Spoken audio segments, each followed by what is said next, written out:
By the way, I'm the marketing manager, Adam, of Midas IT HQ. I'm the one who prepared and planned the webinar series.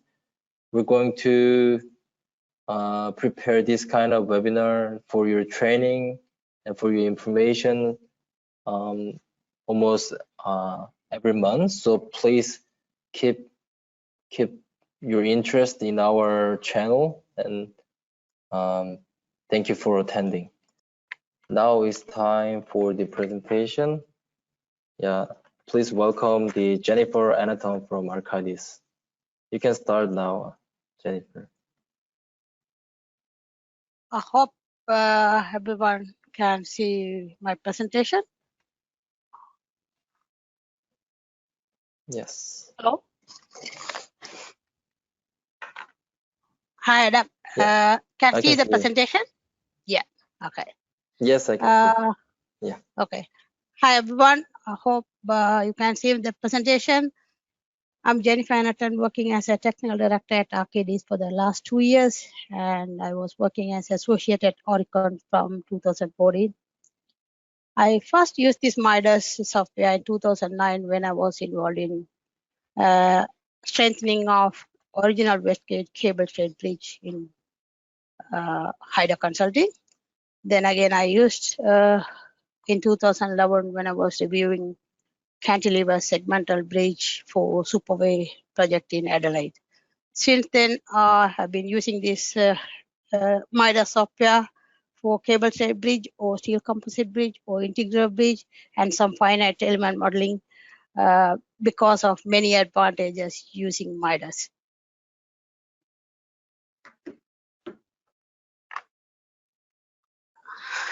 You all must be aware of using Midas for simply supported bridge, but integral bridge modeling and design is more complex than conventional bridge. That is the reason I chose this topic for a presentation. In this presentation, I will focus more about the modeling using Midas for this full height abutment, what sort of assumptions, how am I going to do the construction staging, what sort of load input, and that's the main focus. However, I will talk about the basic principle of integral bridge and why we have to use integral bridge, why we have to use the full height abutment, and why we use the Midas for this full height integral bridge. The main advantages of integral bridges, as you all are aware, there's no expansion joint or bearing, hence there's a reduction in cost and no maintenance, reduced maintenance of the bridge structure. And since there's no expansion of bearing, no inspection or no replacement, so there's a reduced disruption for road traffic for trains, so the safety is improved. And more than that, it is more economical because of the continuous span, the girder depth can be reduced slightly or to some percentage.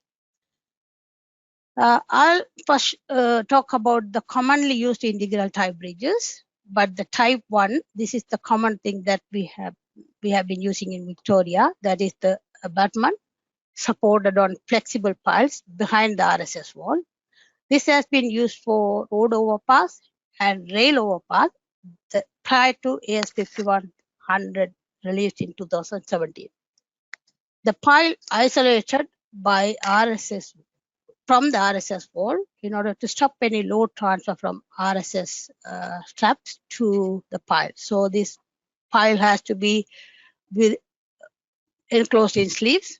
So this is more like a cantilever. Therefore, this requires a larger pile, although the abutment height is very shallow, less than 2 meters.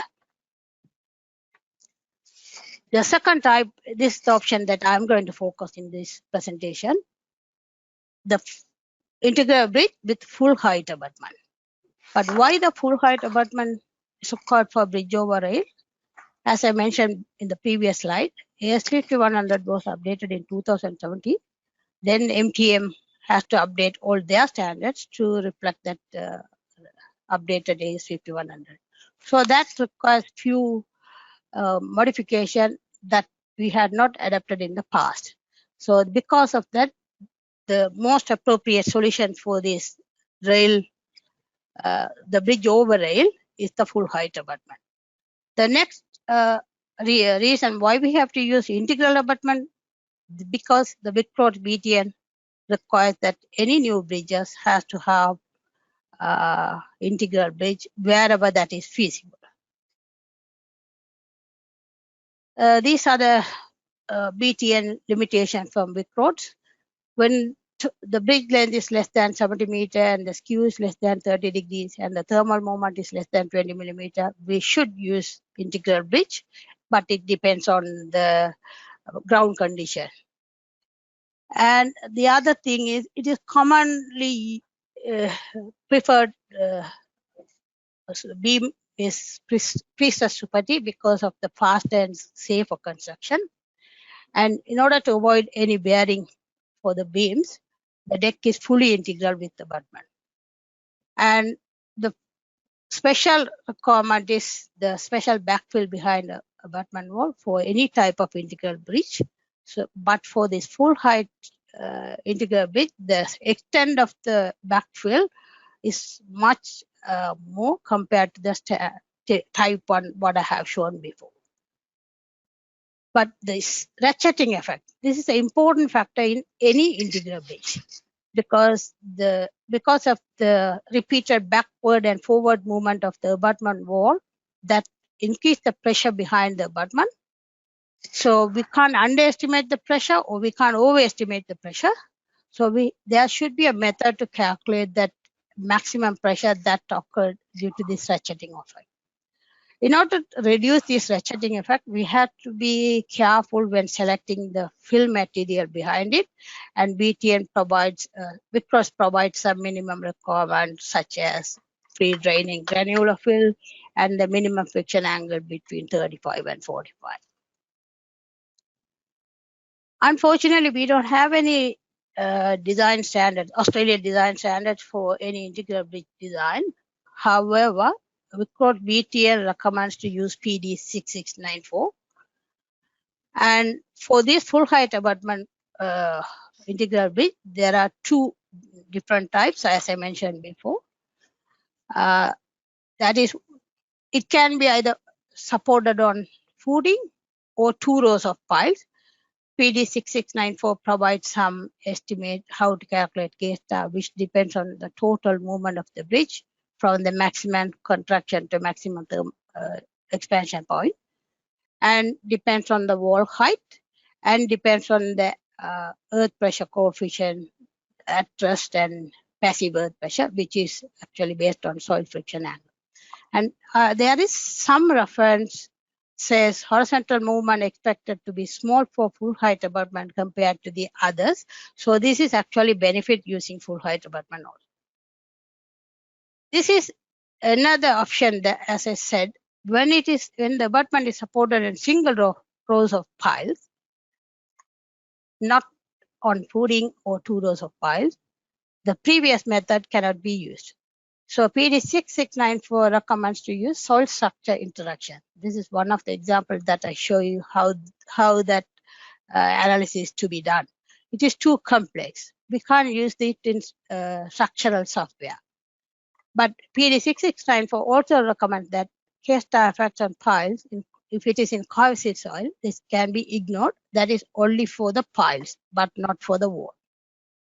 But if we use the geotech software for the soil structure interaction analysis, it is faster and more accurate to do the back and forth many cycles for the thermal movement compared to structural software.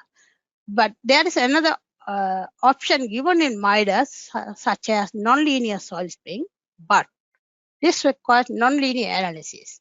So if you provide a nonlinear springs for these walls, you need to do nonlinear analysis. This takes more time for the structural analysis. So this is my conclusion. It's better to get the K-star pressure from geotech analysis, who does that soil structure interaction analysis, and input as in our structural model. This will be simple and faster for our structural model, which has too many other load cases. why this Midas is better for integral bridges? These are the main reasons. For the integral bridges, construction staging is very important due to different support condition and loading condition. And Midas have a lot of easy input for time-dependent creep shrinkage material. It is inbuilt function there. And easy input for pre-stress and creating tendons, they are easy. And there are automated creep and shrinkage effect from construction sequence analysis. So the secondary effects due to differential temperature or differential shrinkage, they all are automatically created because of this construction staging analysis.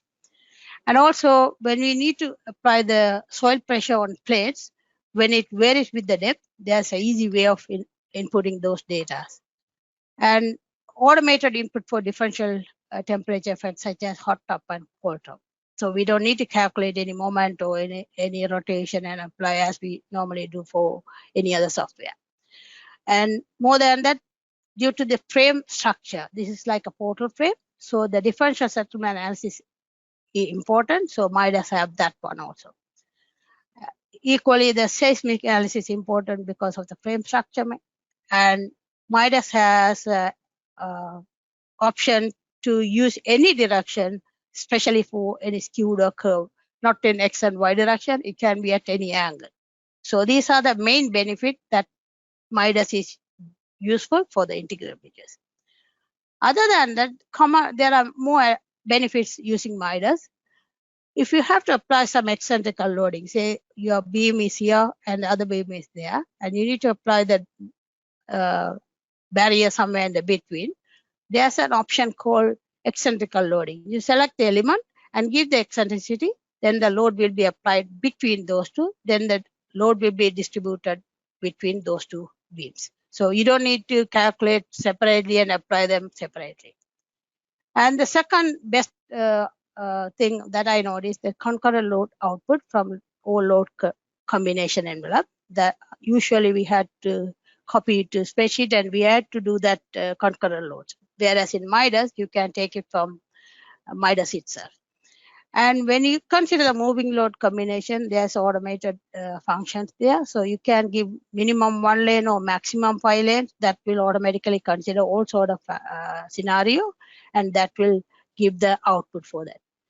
And also, if you see this one, it's easy to define the lane configuration if it is a curved bridge, which is important for edge beams, how the load is transferred. And another fine tool is MCT command.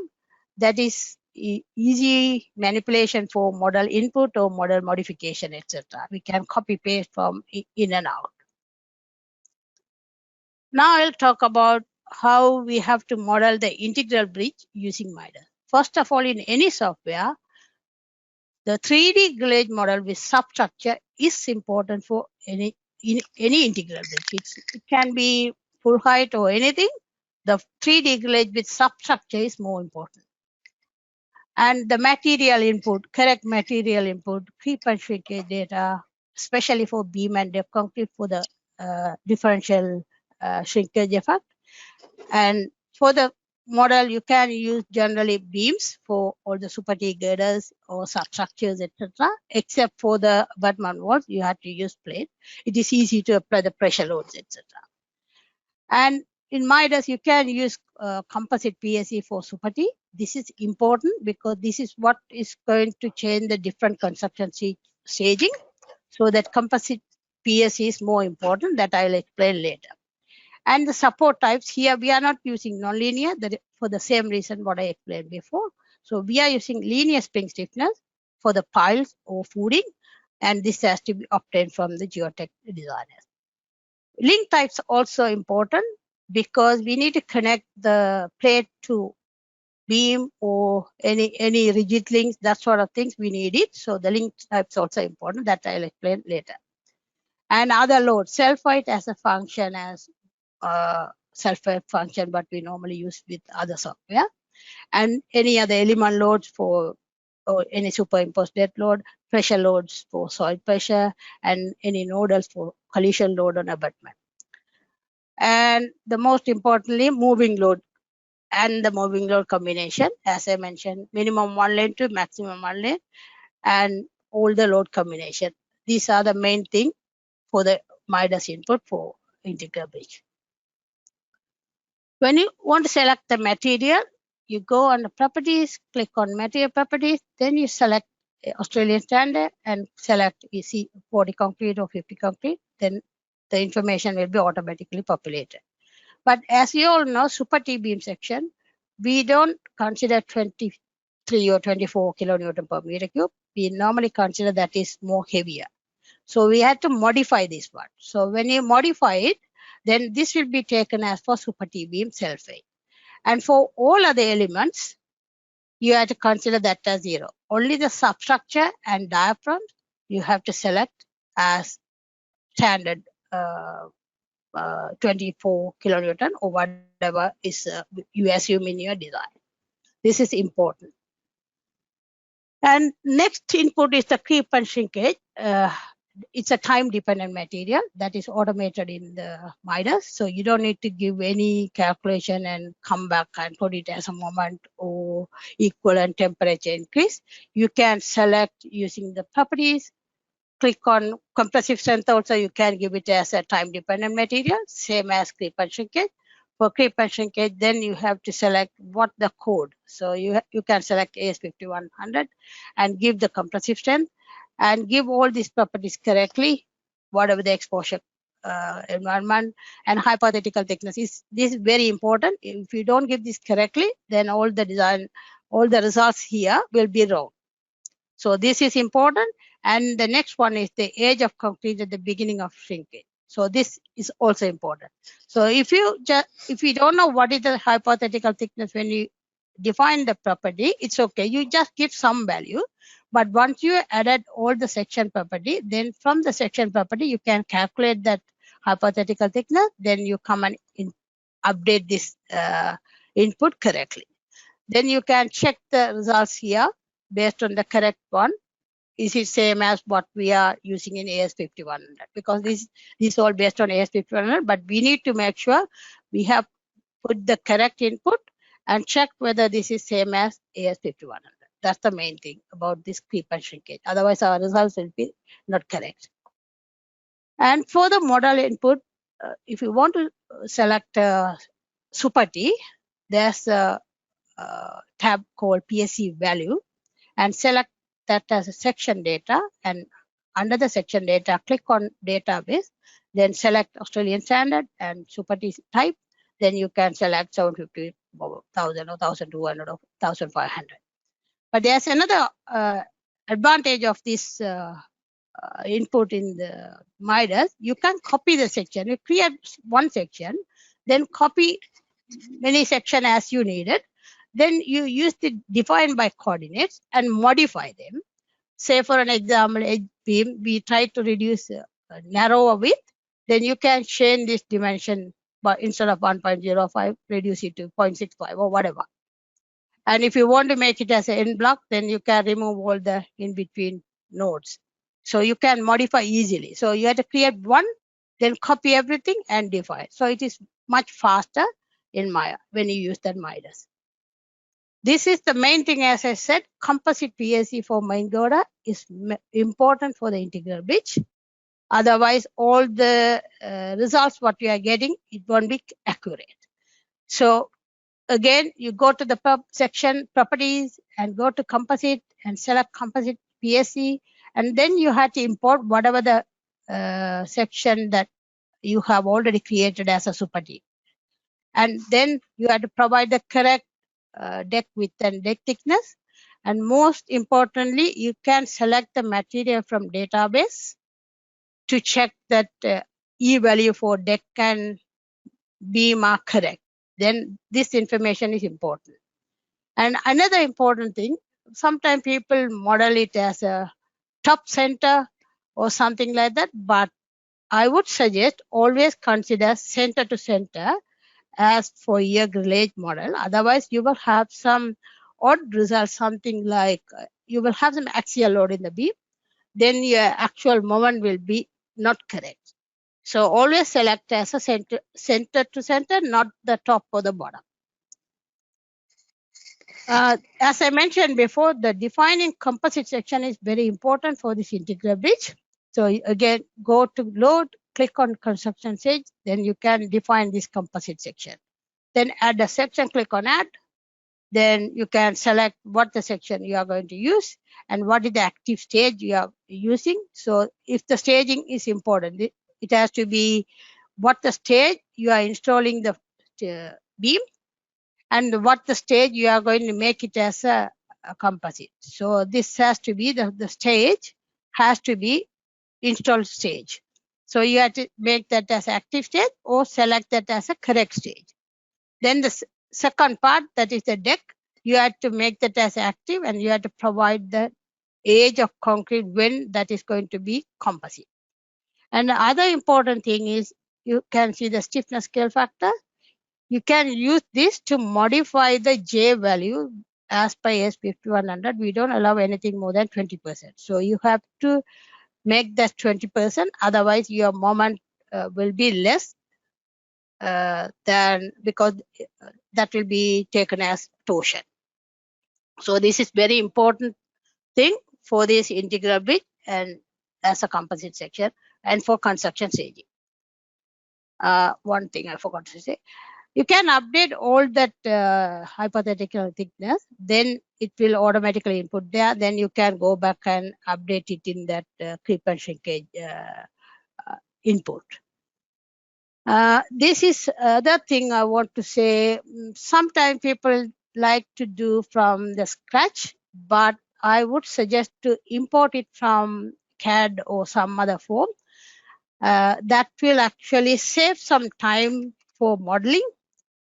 And there are a few things that is important when you model it. If it is a curved structure, or if it's a skew structure, people sometimes ignore them, but that will give some wrong results. So they are important. For that case, I would say it's better to import from the CAD file. And once you import it, the important thing is you have to clean the model first. So there are some tools called check duplicate elements. So that will remove any duplicate elements if a drafter or someone is giving as a CAD file with no too many duplicate elements. And try to merge, use the tool called merge. Then if there are any free node, that will be merged. And try to intersect if anything is missing. And try to see whether any floating nodes and clean them. So that is the main thing. Soon after you import the file, this cleaning the model is important before you add any new elements or before you assign any section property or before you connect any members from one to the other, because it will be easy for you to check the model because you will have only few elements. So I'll just show how you can import that CAD file into this and how to assign the properties. I hope you can see the video. This is just an example for you to see. You don't need to worry about what the material properties and section property, because you are going to assign them afterwards. So it doesn't matter whether you don't have any material property or section property, you can still import them. Once you have imported, as I said, you have to clean the model for all things that is not going to be seen afterwards. So here you can see only few elements. So cleaning will be really easy for anybody to do that. Now you can assign the section property or assign the material property easily, because you don't need to select each and every member, because you can see only one, two, or few elements because they are not divided. Okay, then I'll show only one element, how to assign them. Then after that, I move on to the next. These are some standard way of user input for any section property. Again, I need to say, if you want to use any crack section property, there is a tool called section stiffness, where you can use that addition of which section moment cracked or axial cracked or torsion cracked, then you can use some factor. So this is the easy way of adding the section property, because you don't have that many elements, very few elements. Then it's easy to check whether your section properties are right, any other free nodes are there, so it's easy. That's the reason I say this is the better way to import and better way to assign the properties instead of starting from the scratch. And one thing, when you create the plates for walls, don't try to import something from CAD and do an auto mesh, because it's hard to check the results. One reason. The other reason, when you create any elements or align with the beam element, it will be hard because they won't be aligned. So I'll show you the easy way how to do this plate from between the crosshead and the file cap. Based on the crosshead depth, you can copy a node, and based on the file cap depth, you can copy a node, then create an element. That way you can do everything aligned with the file cap as well as with the beam elements. Then that is you can see this, how easy it is to create this one and how clean it is than doing the auto mesh function. Because people think auto mesh, just create one element and do the auto mesh, then we go and tweak in all that connection for elastic link, etc. So you can see how easy it is to do this one.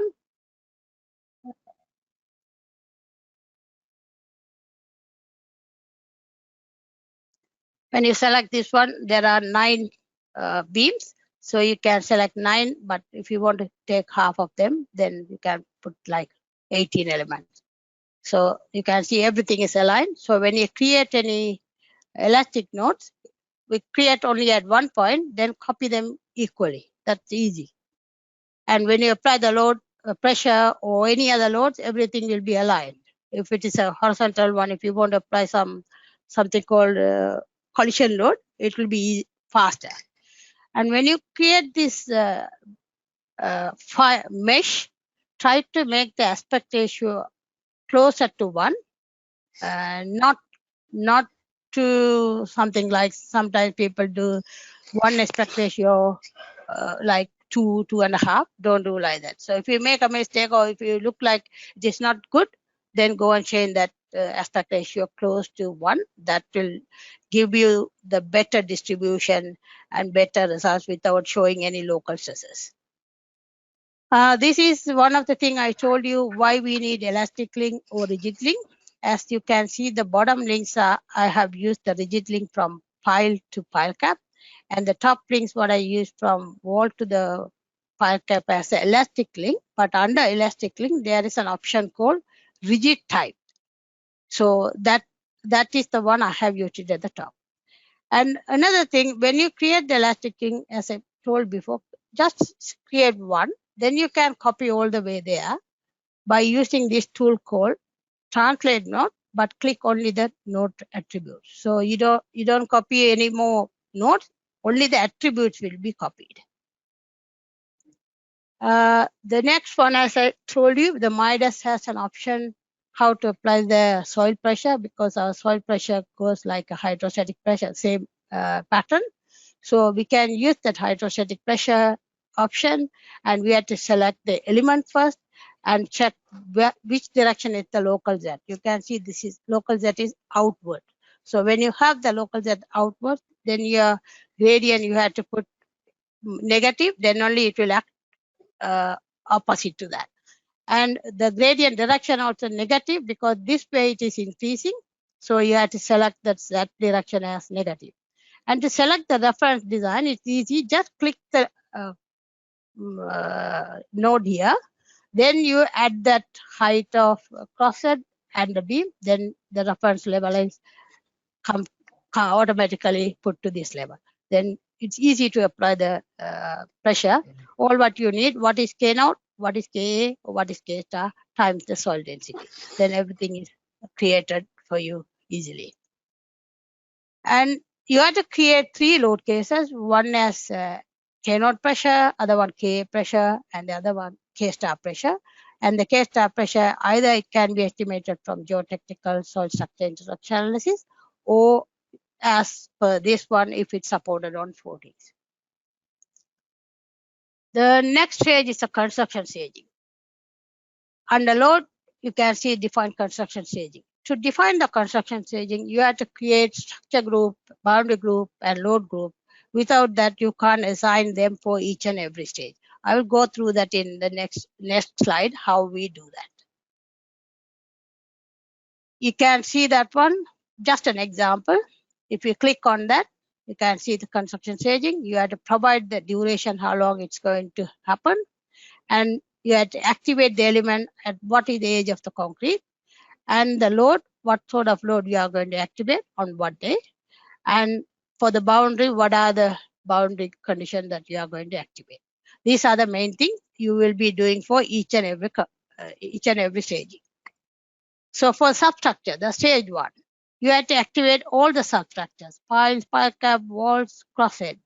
But the age of concrete has to be 28 days. And you activate only the sulfate because it's the sulfate function already included. And activate the boundary group mainly for the soil spring, as well as if there is any rigid link.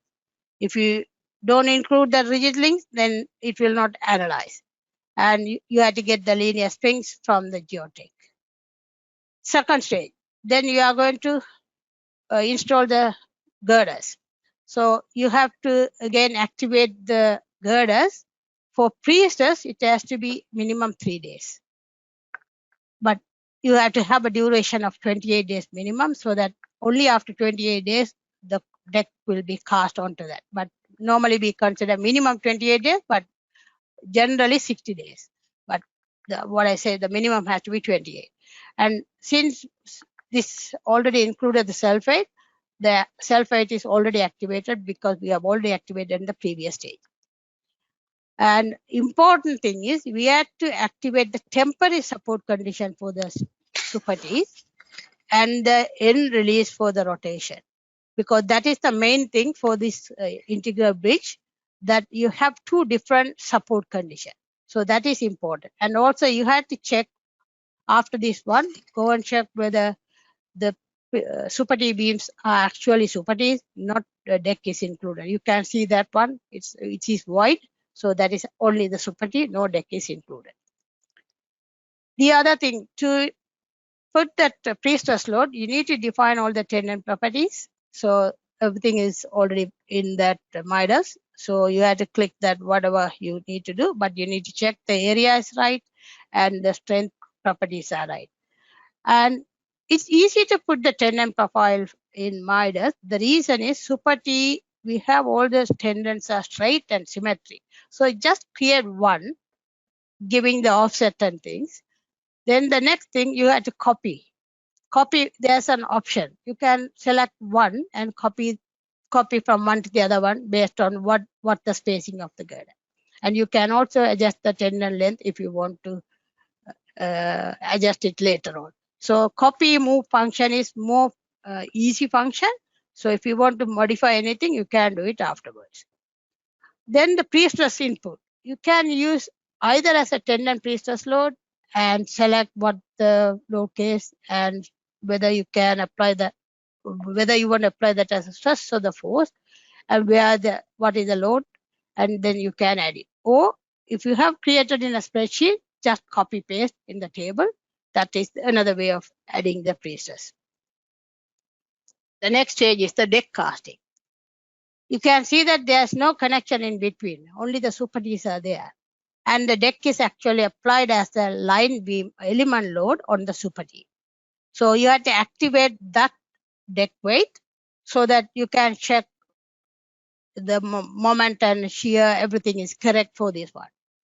It is important how we are going to do the deck pouring stage, because it's better to have it at the midspan first and then at support. This will actually reduce the hogging moment, so you don't need to have too much reinforcement in the top deck. And also it will reduce the shrinkage effect. the fourth stage, everything become integral. The main thing, you need to check the beams are integral with the deck. Yes, you can see that it is not only Supati, you can see the deck on top of it. So you need to check that correctly once you activate it, because you already defined in the composite section, as I showed before, the edge of deck is 7 days minimum. So when you have that one, it should be visible here. Otherwise, that's not right. And then you have to activate all of the elements. Transverse deck, you can see all the transverse elements are there. And the important thing, you have to deactivate any temporary support or links or beam release that we have considered for the simply supported. Otherwise, your results won't be right. This is the final stage for the construction staging. You have to allow for 30 years to consider the creep and shrinkage effect. That is the long-term effect. Then you can apply all other loads, asphalt loads we normally apply to the deck element. And the barrier loads, as I showed, you can consider some eccentric load and you can apply that one. And I will talk about other loads, differential temperature loads, moving loads, how we can apply. This is one of the example how we do it. Probably I come back later and explain if I have time, because this I tried to go through one by one. I don't know whether I will have enough time to go through. So if I can't do that, I'll come back and I'll explain how we do that. This is the way we normally apply in Midas, because Midas has all the input as per AS5100. So select the load and beam section temperature and select as PSC, then select apply code provision, then you select the AS5100, then check positive and negative. This is automated input, then you don't have to do anything in the spreadsheet and put the results in the Midas. But you need to check the design action afterwards. And the moving load input, same as all of the softwares, Midas also has all that SM1600 load, HLP load as per AS5100 part 2, and including the dynamic load elements. So it's easy as other softwares.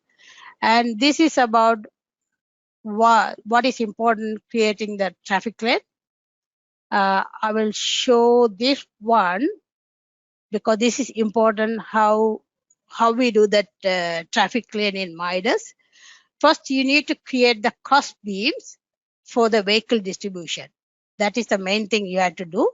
Then you have to go and create that traffic lane that is based on the edge beam.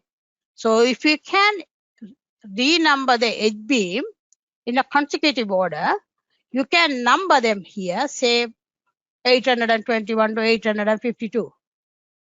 Then you don't need to select one by one. And all what you have to give the eccentricity from the edge beam to the first lane or second lane. So that is an easy way of doing it. So once you have done that, what you can do, you can copy the lanes and go and modify this eccentricity afterwards for all other lanes. So it's an easy function in Midas to create this traffic lane. It is something similar to space gas too. Then this is another thing I wanted to tell. It is for the sanity check.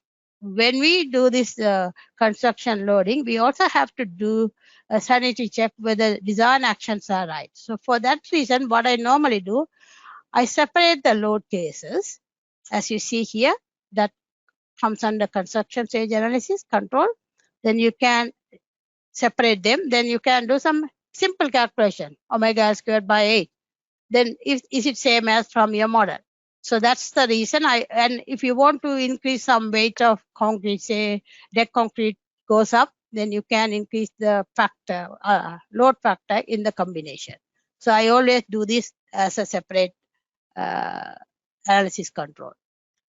Once you have analyzed your model, the first thing what you have to do, you have to check 50% and 200% soil stiffness, because the soil parameters is not a definite one. And then you check what is the maximum thermal displacement for the bridge. Is it within the limit only then we can assume the integral bridge option is feasible, or we can only adapt that one.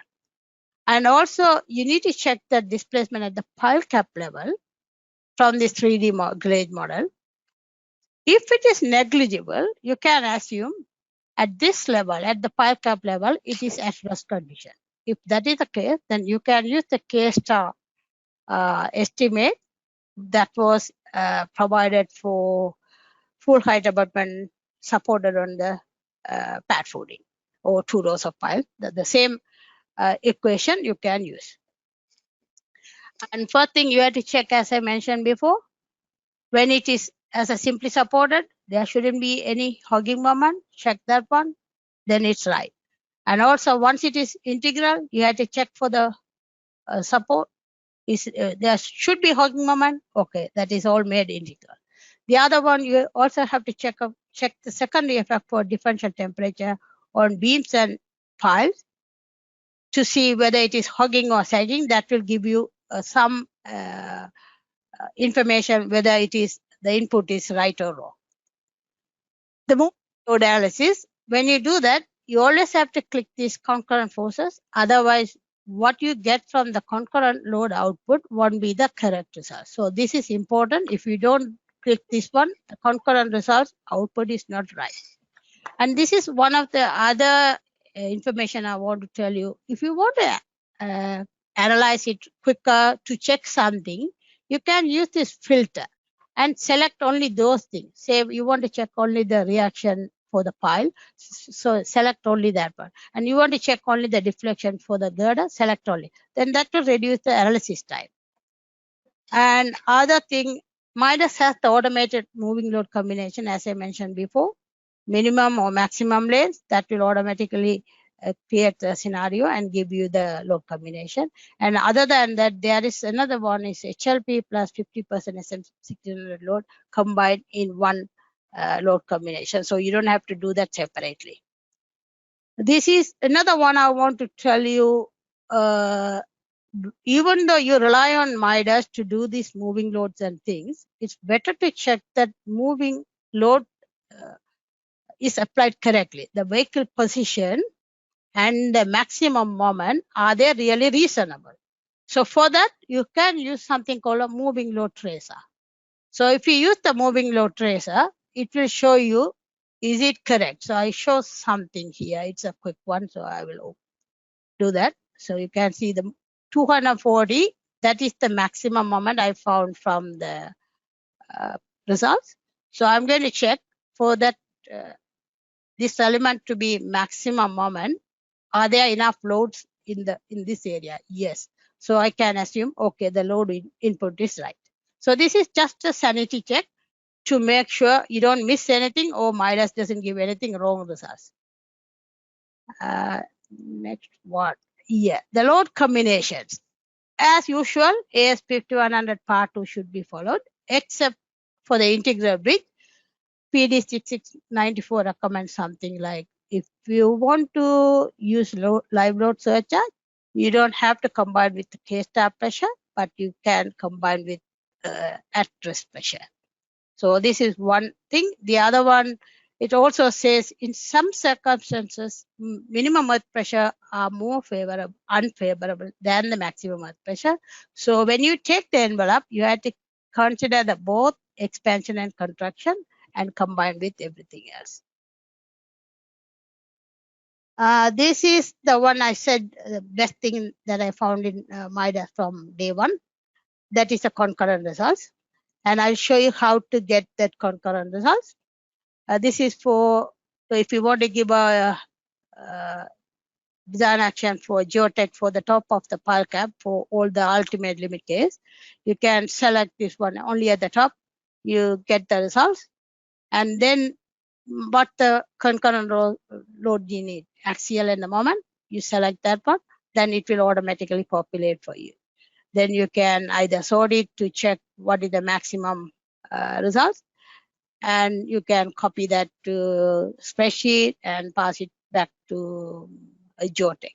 Same as if you want to check the design action at the beam in for the maximum shear and torsion, you can first create the group there then go and open it, then check the view maximum and minimum corresponding one. So this is the best tool that I have always admired in Midas.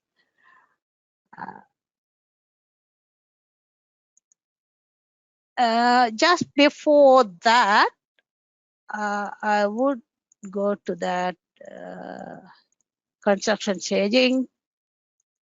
I said I have time. Oh, sorry, not that one.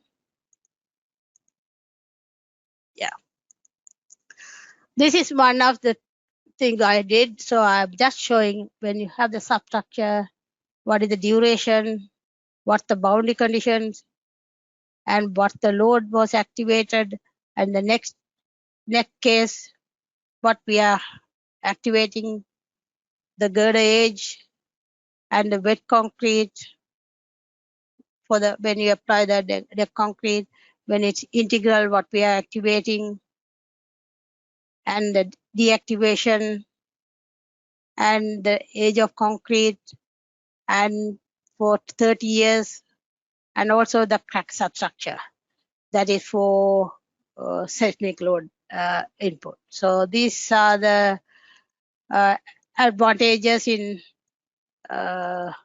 Midas. That's the reason I prefer to use Midas for this integral bridge. And my conclusion is this integral bridge with full height abutments are mainly required for bridge over rails because of that AS 5100 2017 requirement, as well as for MTA. And most of the time they are supported on piles due to the ground condition for most of the level crossing projects. And only reference is PD 6694 for integral bridge. So we had to refer that to estimate the K-star pressure for full height integral abutment. And also you can do that soil structure interaction analysis using the geotech software. That will give the correct and faster results, so that results can be applied in the structural model for easy analysis. And Midas is more useful for modeling of integral bridge with full height abutment. The main reason, the construction staging and the secondary effects are easily included, and they are important for integral bridge. And easy input for material section, as I explained before, how to manipulate the density and how to input from the Australian standard as per AS5100, especially for creep and shrinkage time-dependent effects. And easy pressure load input when it varies with the depth for the abutment wall. Easy load input for differential temperature and shrinkage effect, as I showed you, hot top and cold top effect already included in Midas as an automated tool. And for load combination for SM1600 and HLP, they are already as per ASP100 Part 2. So that is also automatically included in the Midas. And the concurrent loads output for design check or geotech output, they are easy to get it from Midas. So anything about modeling, if you want to ask, you can ask me the question. But I prefer if you type it, then I can see that and respond it. Thank you for listening to my presentation. Thank you, Jennifer. There is currently 4 questions on the list. Can you say the questions? I can't see that. You can. Did you in the chat box? I can't see anything. It is in the questions box. You can drag and drop the question box to the other side. You can see. Cannot see? Would you mind copy that to chat? Chat, then I can see, because I can't see that. Okay.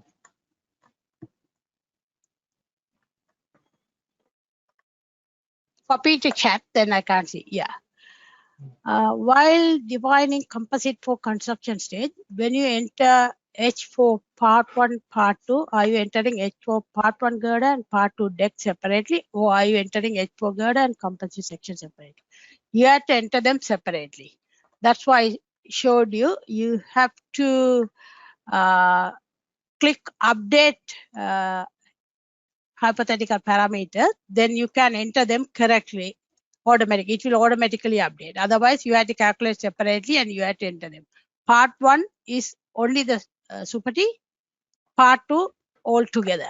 So they are important to calculate the creep and shrinkage effect. So that we need to give that correctly. The next question. Hypothetical thickness for creep and shrinkage. You mentioned to assume 1 meter, not 1 meter. I said you can assume something initially. It can be 0.1, 0.2, 0.3. But once the composite section is created, we can obtain that. Yes, because the creep and shrinkage is linked to the material. Correct. Yeah. Multiple girder types. That is a good question. If it is multiple girder type with different hypothetical thickness, do you need to create multiple material properties? That's a good question. But hypothetical thickness for super Ts, you don't have super T and precise planks. If you are having super Ts and precise plank, you will have a big variation in the hypothetical thickness. But if you are using super T with different width, then that will be negligible. Then you can use one section property, but you can use the worst case scenario.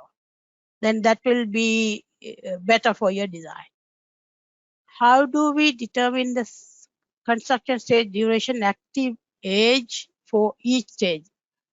Yes, it will affect the results, but it is based on how you have discussed with the contractor. When are they going to install the girder? Are they going to bring it in 28 days or are they going to bring it in 60 days? So these and how many days they are going to take to build that piles or pile cap or walls. They all are in the construction staging.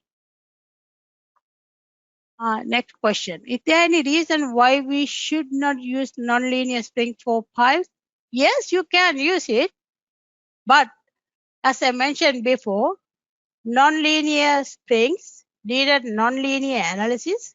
So with all the loads input in the Midas, then it will take a lot of time for analysis. If it's a simply if it's only single span and 1 or 2 girders or few girders, you don't have any other loads, any different load, SUP load or HLP load, only SM1600 load. Yes, you can do that one if it's a simple structure. Otherwise, it will take time.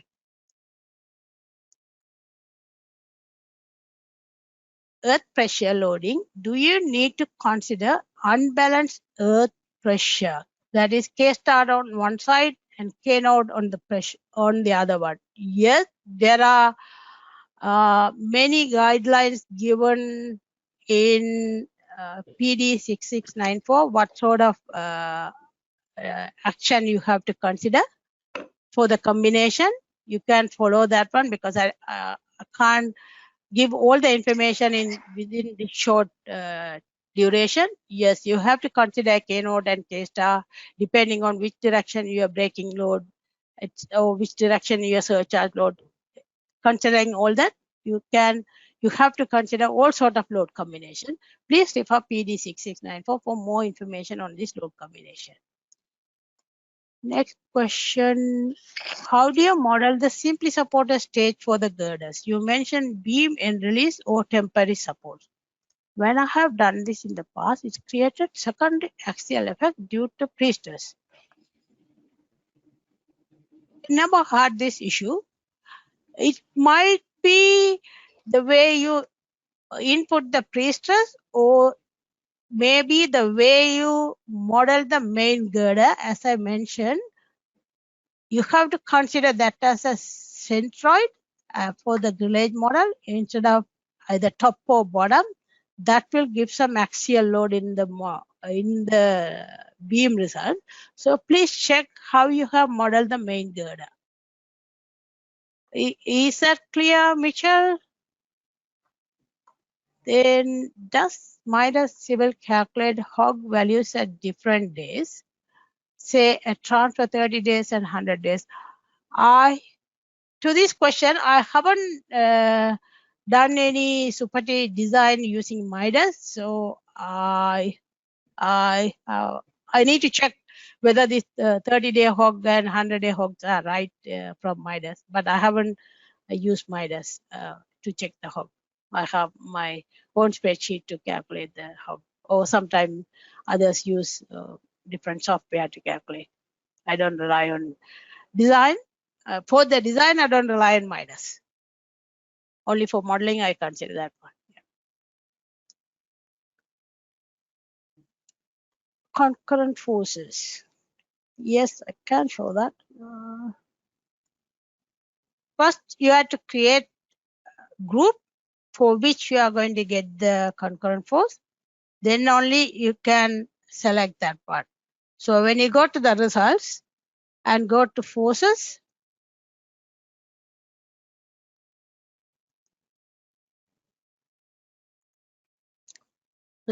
forces, then click on this tool.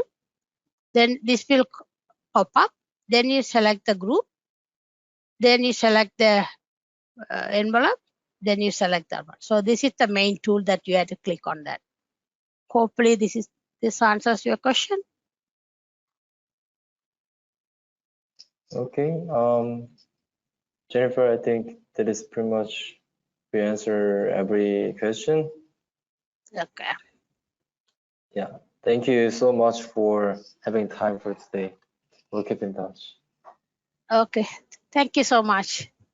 Thank you. Thank you everyone for attending the webinar. See you next month. Bye-bye. Thank you. Bye. Bye.